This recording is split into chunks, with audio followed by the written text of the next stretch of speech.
കരുവന്നൂർ കള്ളപ്പണ ഇടപാട് കേസിൽ മുൻ MP PK ബിജുവിന് ED നോട്ടീസ്. മറ്റന്നാൾ ചോദ്യം ചെയ്യലിന് ഹാജരാകാനാണ് നോട്ടീസ്. CPM അന്വേഷണ കമ്മീഷൻ അംഗം PK ഷാജൻ വെള്ളിയാഴ്ച ഹാജരാകണം. SS ശരൺ കൊച്ചിയിൽ നിന്ന് വിവരങ്ങൾ നൽകാനായി ചേരുന്നുണ്ട്. ശരൺ, കഴിഞ്ഞ ദിവസം MM വർഗീസിന് ചോദ്യം ചെയ്യലിന് ഹാജരാകാനായി നോട്ടീസ് അയച്ചിരുന്നു. ഇപ്പോഴിതാ PK ബിജുവിന്. കൂടുതൽ ആളുകളിലേക്ക് അന്വേഷണം കടത്തുകയാണോ ED?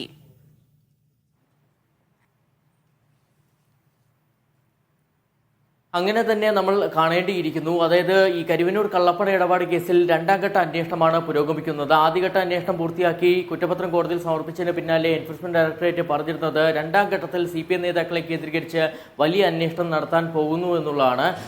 അമൃത സൂചിപ്പിച്ചതുപോലെ തന്നെ CPM തൃശൂർ ജില്ലാ സെക്രട്ടറിയായ MM വർഗീസിന് അദ്ദേഹത്തിന് വീട്ടിൽ നോട്ടീസ് നൽകിയ സാഹചര്യമാണ് ഉള്ളത്.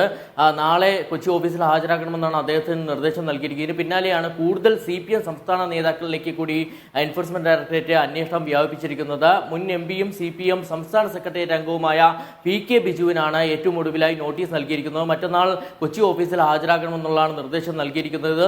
ഇതിന് പുറമെ തന്നെ CPMന്റെ അന്വേഷണ സമിതി അംഗമായ CPM കൗൺസിലറായ PK ഷാജനും നോട്ടീസ് നൽകുകയും ചെയ്തിട്ടുണ്ട്. അദ്ദേഹത്തോട് വെള്ളിയാഴ്ച കൊച്ചി ഓഫീസിൽ ഹാജരാക്കണമെന്നുള്ളതാണ് നിർദ്ദേശമായി നൽകിയിരിക്കുന്നത്. എന്തായാലും PK ശേഷം അദ്ദേഹവുമായി സംസാരിച്ചപ്പോൾ അദ്ദേഹം അങ്ങനെ ഒരു നോട്ടീസ് തനിക്ക് ലഭിച്ചിട്ടില്ല എന്നായിരുന്നു അദ്ദേഹത്തിന്റെ പ്രതികരണം. ഇപ്പോൾ ഈ PK ബിജു അതുപോലെ തന്നെ ഷാജൻ ഇവരുടെ രണ്ടുപേർക്കും നോട്ടീസ് അയച്ചിരിക്കുകയാണല്ലോ. ഔദ്യോഗികമായി ഇവരുടെ പ്രതികരണം വന്നിട്ടുണ്ടോ?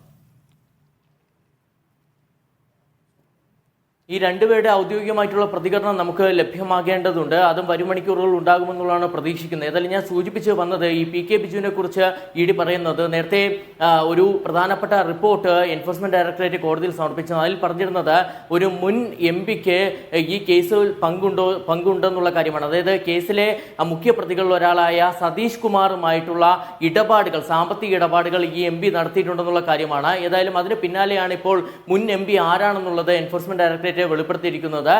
PK ബിജുവിന് ഇത്തരത്തിൽ സതീഷ് കുമാറുമായി സാമ്പത്തിക ഇടപാടുകളുണ്ട്. ഇതിൽ വ്യക്തത വരുത്തുന്നതിനാണ് PK ബിജുവിനെ വിളിച്ചു വരുത്തി ചോദ്യം ചെയ്യാൻ തീരുമാനിച്ചിരിക്കുന്നത്. ഇതോടൊപ്പം തന്നെ നമുക്കറിയാം, നേരത്തെ കരുവന്നൂർ തട്ടിപ്പ് പുറത്തു വന്നതിന് പിന്നാലെ പരാതിക്കാരൻ MV സുരേഷ് CPMനെ സമീപിച്ചതിന് പിന്നാലെ ഒരു ആഭ്യന്തര അന്വേഷണം CPM പ്രഖ്യാപിച്ചിരുന്നതാണ്.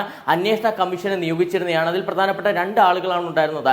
ഒന്ന് ഈ മുൻ MP ആയ PK ബിജുവും ഒപ്പം തന്നെ CPM കൗൺസിലറായ PK ഷാജനും. ഈ രണ്ട് അംഗങ്ങളോടുമാണ് ഇപ്പോൾ ചോദ്യം ചെയ്യലിന് ഹാജരാകാൻ ED നിർദ്ദേശം നൽകിയിരിക്കുന്നതെന്നുള്ളതാണ് ഏറ്റവും പ്രധാനപ്പെട്ടായി കാണേണ്ടത്. നേരത്തെ തന്നെ ED പറഞ്ഞിരുന്നത് ഈ അന്വേഷണ റിപ്പോർട്ട് പലപ്പോഴായി ഹാജരാക്കാൻ നിർദ്ദേശം നൽകിയിരുന്നു. പക്ഷേ അത്തരത്തിൽ ഈ അന്വേഷണ റിപ്പോർട്ട് CPMന്റെ ഓഫീസിലേക്ക് മാറ്റിയതിന് പുറമെ EDക്ക് മുന്നിൽ ഹാജരാക്കാത്ത സാഹചര്യം നിലനിൽക്കുകയാണ്. എന്തായാലും ഈ അന്വേഷണ റിപ്പോർട്ട് ഹാജരാക്കാത്ത സാഹചര്യത്തിൽ കൂടിയാണ് ഇരുവരെയും ചോദ്യം ചെയ്യാൻ തീരുമാനിച്ചിരിക്കുന്നതെന്നുള്ളതാണ് നമ്മൾ മനസ്സിലാക്കുന്നത്. എന്തായാലും കൂടുതൽ CPM നേതാക്കളിലേക്ക് ഇപ്പോൾ അന്വേഷണം വ്യാപിച്ചിരിക്കുന്നു എന്നുള്ളതാണ് ഏറ്റവും പ്രധാനമായി കാണേണ്ടത്. പ്രത്യേകിച്ച് തെരഞ്ഞെടുപ്പ് അടുത്തിരിക്കുന്നു. അതായത് തെരഞ്ഞെടുപ്പ് നടക്കാനിരിക്കുന്ന വേളയിൽ കൂടിയാണ് CPMനെ ഏറ്റവും കൂടുതൽ പ്രതിസന്ധിയിലാക്കിയ കേസിൽ കൂടുതൽ CPM നേതാക്കളിലേക്ക് കൂടി ഇപ്പോൾ ED അന്വേഷണം വ്യാപിപ്പിച്ചിരിക്കുന്നത്.